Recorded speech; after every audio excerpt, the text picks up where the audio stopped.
Ini adalah peralatan yang digunakan untuk penyediaan resipi tapai pulut. Besin digunakan untuk merendam pulut. Periuk kukusan digunakan untuk mengukus pulut. Talam digunakan untuk mengarun pulut. Dan senduk ini digunakan untuk mengarun pulut. Sudu digunakan untuk memasukkan adunan pulut ke dalam daun pisang untuk dibungkus. Tapis ini digunakan untuk mengayak ragi ke atas pulut. Rack ini digunakan untuk menyejukkan pulut apabila kita meletakkan talam di atasnya supaya peredaran udara berlaku di sekeliling talam pulut.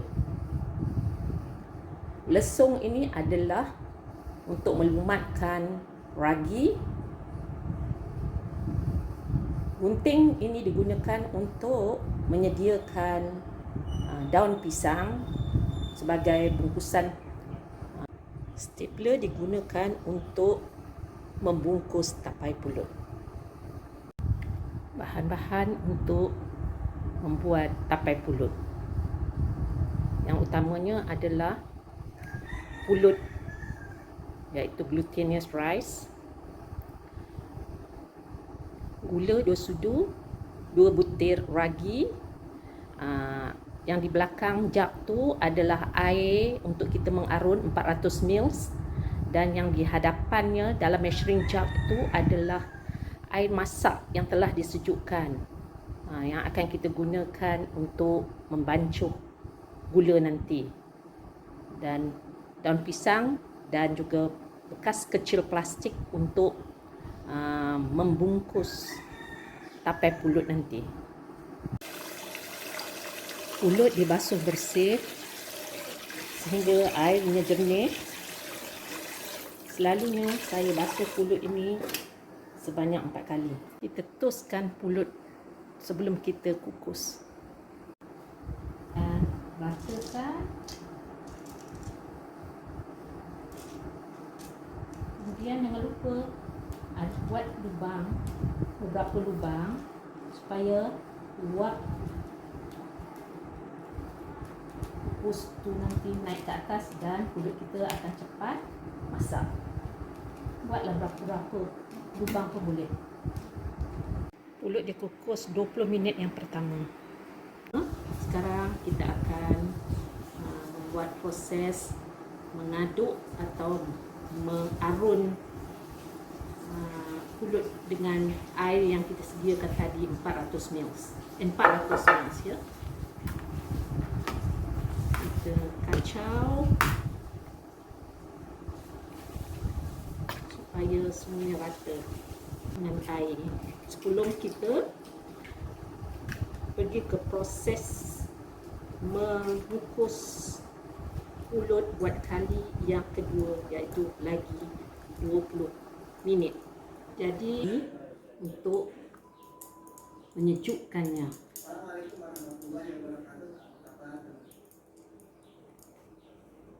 pastikan semua bahagiannya tidak berkumpul supaya proses penyejukan akan berjalan dengan cepat dan lancar. Jangan lupa untuk meletakkan pelapik ini di bawah talam supaya proses penyejukan pulut ini berjalan dengan lancar. Peredaran sekelilingnya juga akan lebih sama rata bahagian sekeliling talam ini ya. Daun pisang dibasuh dan dituskan. Lepas daun pisang telah dituskan, kita lap daun pisang yang masih lagi ada air ataupun masih basah. Lepas tu kita ukur berapa sukatan yang kita perlukan. Sekarang kita dah buat semua langkah-langkah itu. Sekarang kita ukur berapa sukatan yang kita perlukan. Okay. Ini adalah ukuran yang telah kita gunakan. Jadi kita lapis-lapiskan daun pisang itu dan kita guntinglah mengikut ukuran panjang 20 cm iaitu 8 inci, panjang dan lebar 13 cm atau 5 inci. Cuma perlu lenyekkan saja.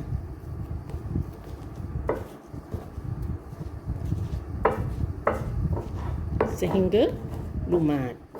Langkah ketiga ialah menyediakan ragi, kita hancurkan hingga lumat, dan seterusnya kita sediakan gula dan air. Dihancurkan hingga larut gula ini dalam air. Sebelum kita pergi langkah yang keempat, kita keluarkan dulu rak ini. Langkah keempat adalah untuk mengadun bahan-bahan tapai yang telah kita sediakan tadi. Pertama, kita masukkan ragi yang telah kita umatkan tadi sehingga rata di permukaan ini. Kemudian kita balikkan.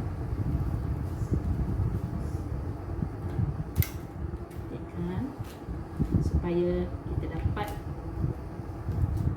menabur ataupun mengayak ragi di bahagian bawah, kita naik ke atas. Ayaklah ragi di bahagian ini.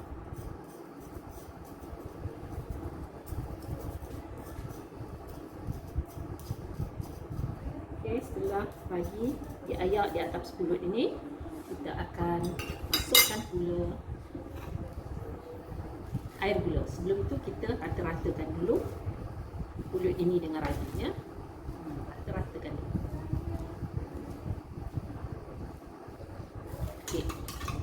Dalam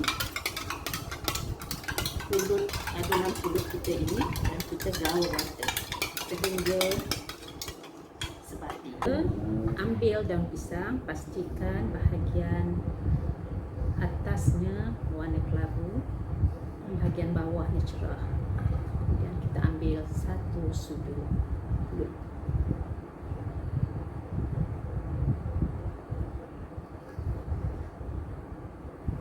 Dan letak di tengah-tengah daun pisang.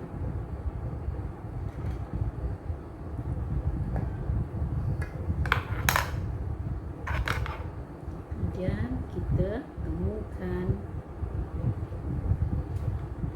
sisi ke sisi daun pisang ini. Okay. Dan sebelah kiri dan kanannya supaya pulut kita menjadi mampat. Okay. Sampai situ kita buat bahagian yang di sisinya. Ini adalah macam ni, kita masukkan ke dalam, masukkan gini, lepas tu bawa ke hadapan.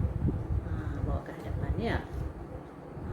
Lagi sekali yang ini masukkan ke dalam, macam ni, masukkan ke dalam macam ni, lepas tu ke dalam, bawa ke hadapan,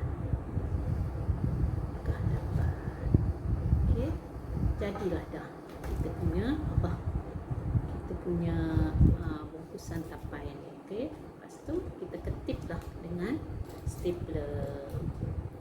Kita ulang-ulanglah proses membungkus tapai ini sehingga tamat. Jika perempuan tidak ada daun pisang, boleh gunakan bekas plastik yang kecil ini untuk diisi dengan pulut. Tapi bekas plastik ini memerlukan 1,5 sudu pulut untuk diisi supaya kandungannya penuh. Ya, 1 sudu dan masuk lagi 1/2 sudu.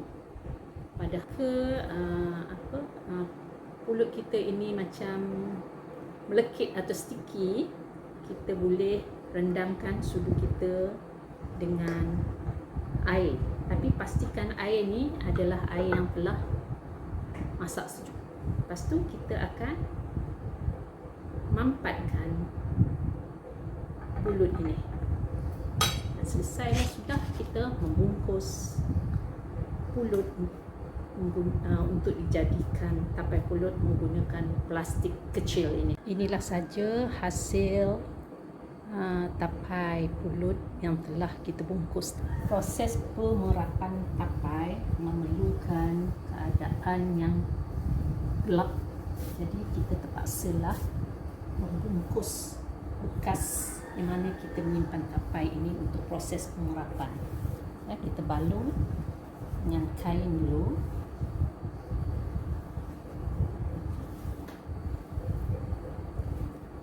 Dan selepas ini bolehlah kita simpan atau masukkan ke dalam almari untuk proses penapaian.